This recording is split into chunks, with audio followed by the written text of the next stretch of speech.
Well, hello. Welcome to our third week of our Stewardship Bible study.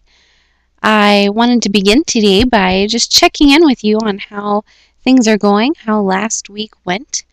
I wanted to see how you used your time this last week. Did you use it in a different way?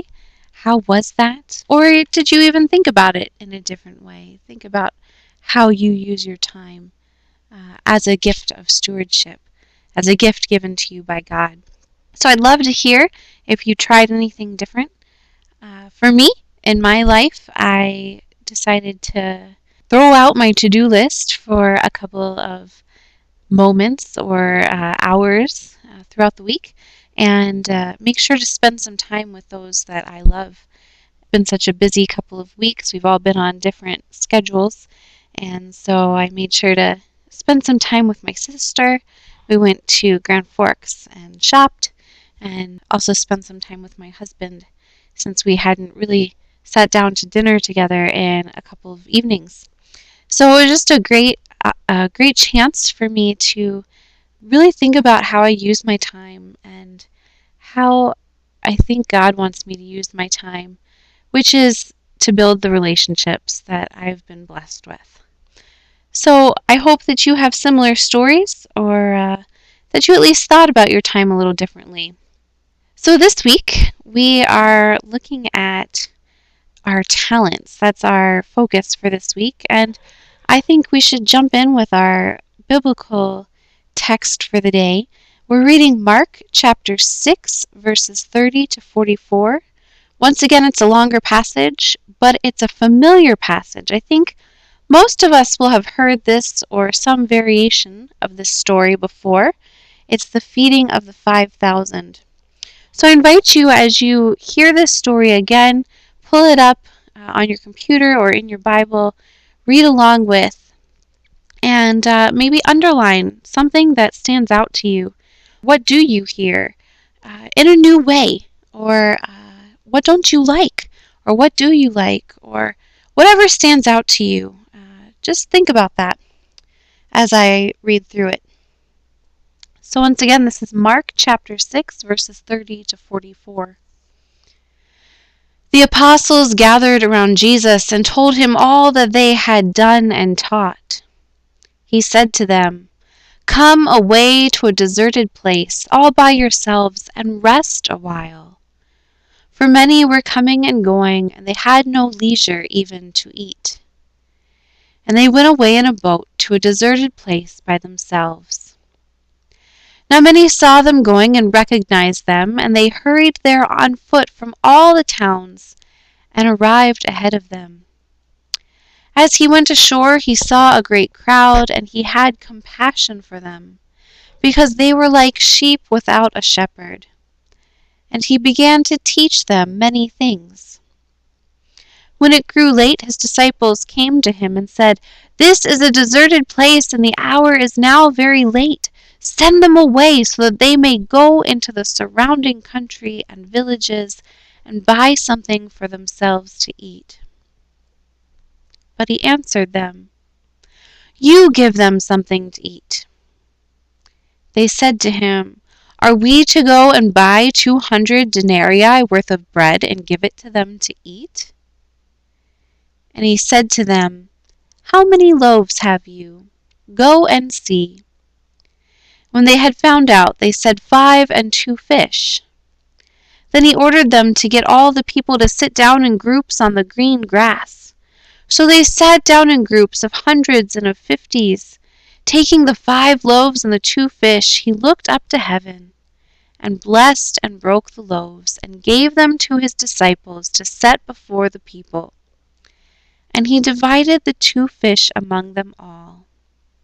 And all ate and were filled. And they took up 12 baskets full of broken pieces and of the fish.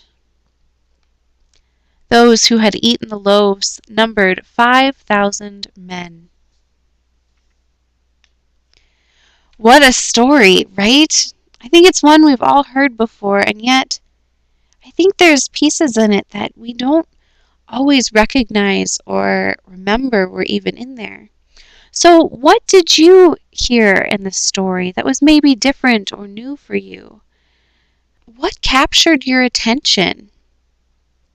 For me, it's been such a long couple weeks, and I just really gravitate towards the disciples in this story. Often we focus on Jesus and the miracle that's provided, and yet I focus on the disciples today. That's what I hear. They gathered around Jesus after they'd been traveling. They've been traveling and teaching and doing miracles, walking on foot. They come back to Jesus and they are tired, and he sees that. And he invites them to rest for a while. And yet people are coming and going, and they don't have any time, not even to eat. And so they get into a boat and they go to a deserted place, and yet the people, the crowds, are so overcome and moved by what Jesus is saying that they follow them there. So here are these poor disciples, exhausted and hungry, just wanting to rest. And Jesus teaches these people, and the hour gets late, and the disciples are still tired and hungry. And Jesus tells them to feed the people. Now, I don't know about you, but I would have been a little upset with Jesus. If I am tired and hungry, I want nothing more than to eat and sleep. I don't want to take care of anybody else. And I know that sometimes we still have to take care of others, but it just amazes me that the disciples feel as though they have nothing left to give. They have given all that they have. They've been out traveling. They're exhausted. They're hungry. And they feel as though they have nothing. And Jesus says, "But what do you have?" And they say, 5 loaves and 2 fish. And out of that little bit of what they had left, Jesus provides this miracle. Jesus feeds thousands of people. Our text says 5,000 men, and it's often believed that there were many, many other women and children with them, as only the men would have been counted. And so out of what the disciples felt as though was the bottom of the barrel, Jesus produces abundance that is enough for all and even more than they need. And I feel that way sometimes. We don't feel as though we have enough to give. We feel as though we're run down and we've given every last ounce of what we have. And yet, despite that, God works wonders. As long as we're still willing to participate. And for me, that's what this text has to say about stewardship. There's also many other things I'm sure that you could take away stewardship-wise in this text, and I hope you do. And if you thought of something else as to how this text relates to stewardship, please share. Share on our forum, share with each other, as I'd love to hear your thoughts as well. So then the next question I bring to us regarding this text is, what are the talents that are being used in this text? I love this question because it makes us look between the lines of the text rather than just at the words themselves. So of course we have Jesus, who has amazing abundant talents because he is God. And we have the talents of the apostles or the disciples. They have been out teaching. They have been out doing miracles. They are the ones who feed the people, who gather what they have.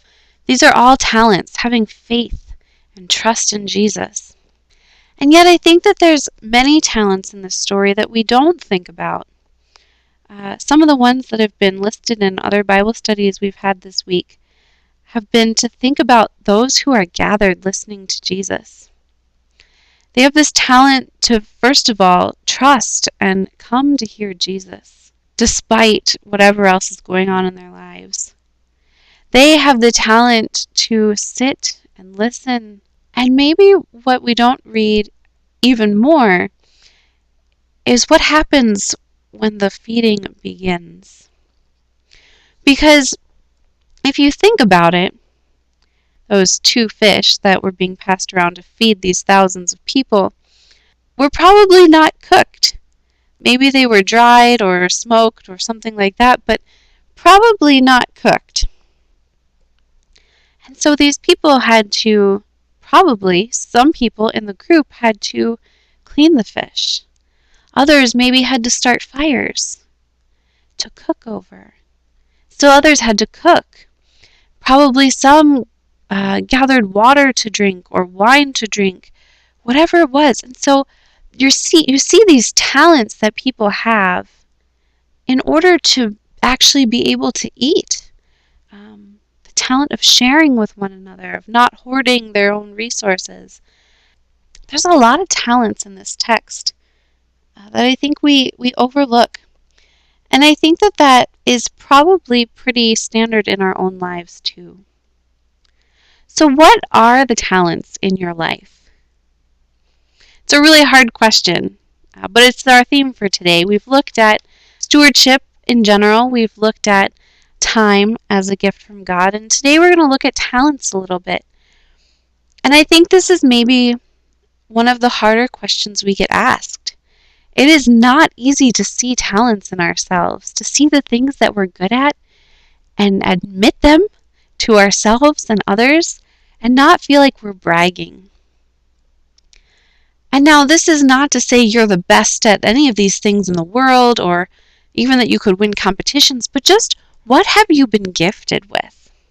What have you been blessed with in your life that is a talent?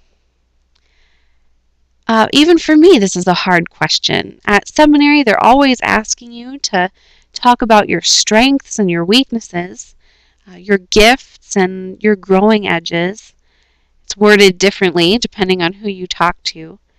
And yet, I know I'm not alone in this, but I always can come up with a huge list of things to work on that I'm not good at, that I don't think I have the ability to do, or that maybe need a little refining or work.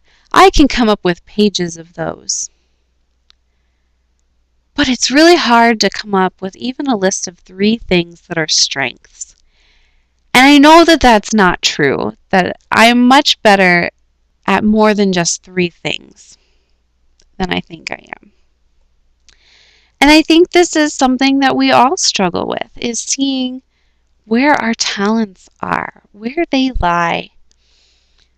And so I encourage you, if you are struggling to think of these, go to a friend or a neighbor and ask them what your talents are, what your gifts are. And I can guarantee you they're going to rattle off a list of things that you think, oh, well, I just do that. That's just something that I do. But those are your talents, and those are how you have blessed others. Something as simple as being a listening ear or baking a pie may not seem like very big or important to us. And yet they've probably changed someone's day. And that is stewardship. That is using the gifts that you have been given, the talents that you have been given, to enter into God's world and to care for those that God has placed in your life. So that's my question for you today. What are your talents? But also, how do you use them? What does that look like in your life? And what does that mean for stewardship? And this week, I encourage you to think of maybe a different way to use your talents, to actually engage with God's world in a really intentional way. We do it all the time, whether we realize it or not. But to recognize it and realize it is a new way of thinking. So I encourage you to kind of try something out this week, whether it's just changing the way you're thinking or whether you want to actually try a new practice. I hope that you do, and I hope that you share with us what you've tried and how it went for you. So I look forward to hearing all about your talents, all about this piece of stewardship in your life, and I look forward to having conversation around that. I hope you have a blessed day.